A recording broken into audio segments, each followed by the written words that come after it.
Well, first of all, I'd like to welcome everybody here this evening and thank you so much for coming out in the snow. We're kind of happy to have snow and really happy that it didn't stop any of you from getting here. My name is June Widman, for those of you who don't know me. Gil was my husband, and I wanted to just take a couple minutes to sort of set the scene for you in terms of why we're trying to pull folks together tonight to enjoy music and to raise some money for a scholarship that we created to honor Gil's life and legacy. When I first met Gil, he had been working in the orchards in Oregon and came to Cal Poly, which was the agricultural school that I was attending, because his life had changed. He had started out going to the University of Santa Cruz and studying psychobiology. And basically it was because he wanted to figure out why his family was so crazy. What he found out quickly was that he really didn't want to know why his family was so crazy. So he took a year off and hitchhiked around the country and had some adventures and ended up trying to make some money by picking some fruit up in Oregon. And what he discovered was that there were folks that could do a far better job than him, and that he had much to learn. And the nice thing was that he was open enough to learn from the folks who really knew what they were doing. And the thing that impressed him was that these fellows came from Mexico, really risking their lives to earn a decent wage so they could turn around and send that money back to their families in Mexico to try and help offset the poverty that those particular families were experiencing. And it wasn't unusual for the green vehicle, the green van, to come driving up. And if it did, then Gil would start running and shouting in Spanish, because what that meant was immigration was on the property.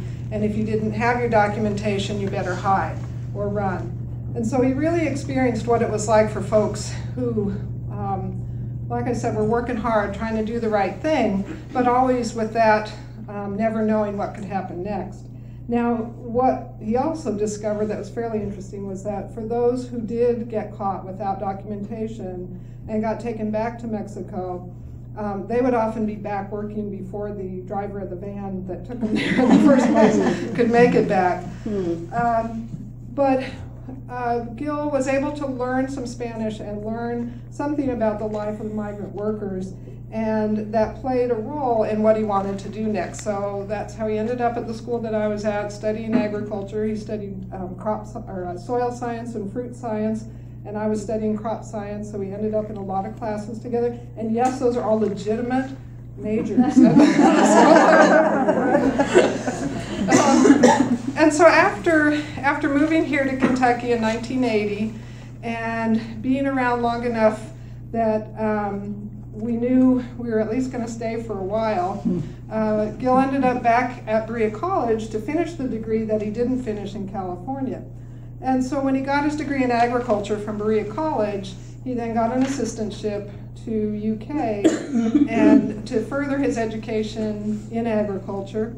And it happened to be under the auspices of rural sociology. And from there, he did his master's thesis on the impact of the immigrant community in Kentucky.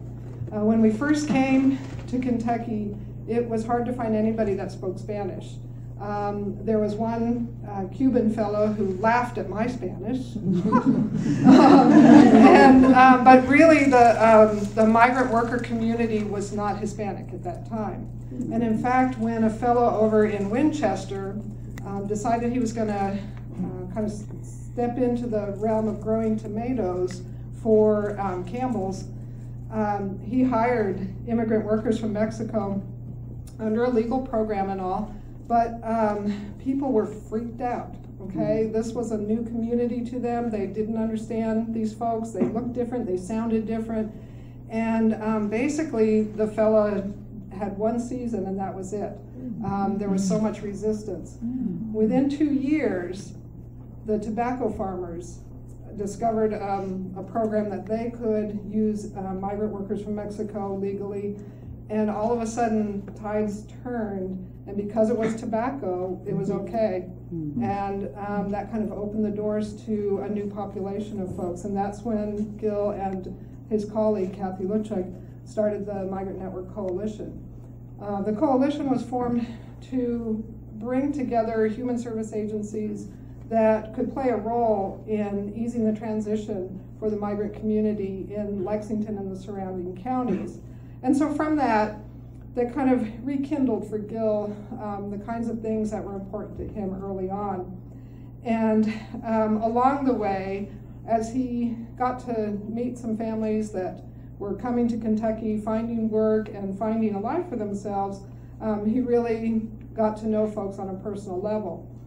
So I wanted to share with you what one of those folks had to say when he heard about Gil's passing. He said, "You always hear that cliche, you have made a difference in my life. This is so true for me, but what is more, you have made a difference for our entire family. I remember the day we met you through Sister Guadalupe in Springfield.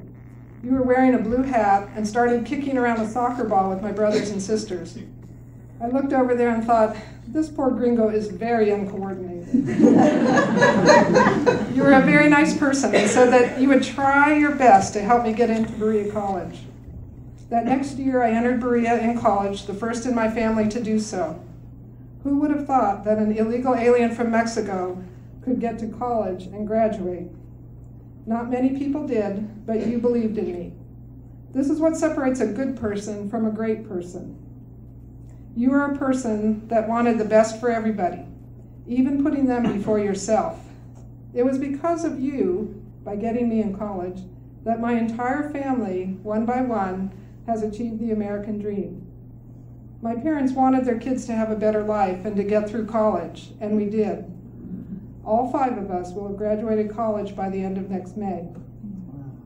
You have treated us like family, and I hope you know that we consider you and your family a part of ours.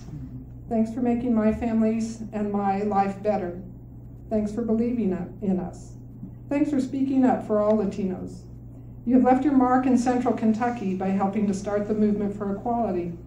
Because you helped me get into Berea, I was able to meet my beautiful wife, Tracy. We married on May 5th. Thanks for being you, Gil. The world has lost a great person. You will forever be in my heart." And those words from Junior rang especially true since that was the day he got married was the same day as Gil's accident. That family has been particularly special to us all along the way.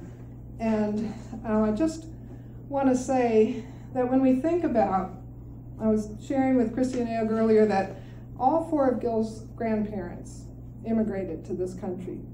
And 2 of them from Poland and 2 of them from Russia. And they came because, well, they would have been killed if they hadn't. Life was unbearable for the Jewish communities that they came from.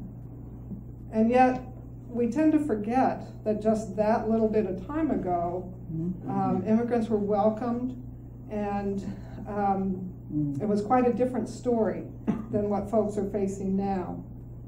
And then I'd also like to remind you that there are so many children who came here as 2-year-olds and 3-year-olds and 5-year-olds and 10-year-olds. This is their country. This is where they've gone to school. This is where they belong. And if we don't make it possible for them to do what they need to do to further their education and to have the same kind of chance at things as the rest of us expect, then we can't call ourselves Americans, and we have no right to be patriotic. So the scholarship that we formed was really started with Gil's sister, included Gil's friend Keith, my children chimed in, and really liked the idea of helping a student who came here, perhaps not by their own doing, perhaps it was a part of their family, who is here to have a chance at a better life, but has no chance at going on to college if there's not some kind of assistance. And as Gil's sister liked, that kind of idea of, what if you had to prove that you were you were undocumented. How would you do that? How would you make that happen? So luckily, by teaming up with the Migrant Network Coalition, there is no need to prove anything except that you want to do better for yourself, you want to go to college, you want to better your community. And so part of what we look for in the recipients are folks who have shown that they understand there's life beyond themselves, that they make a contribution to their own community, that they kind of honor the things that were important to Gil. And so we were very pleased that the first recipient of the Gil Rosenberg Scholarship, Daniel, received the scholarship back in September, was someone who did just that. He came here from Guatemala as a young teenager. He's studying computer science. He helps out his elderly neighbors, finds chores that need doing and helps them do it, works with younger kids in terms of coaching and assisting with schoolwork and whatever he can do. Very much the kinds of things that were really important to Gil.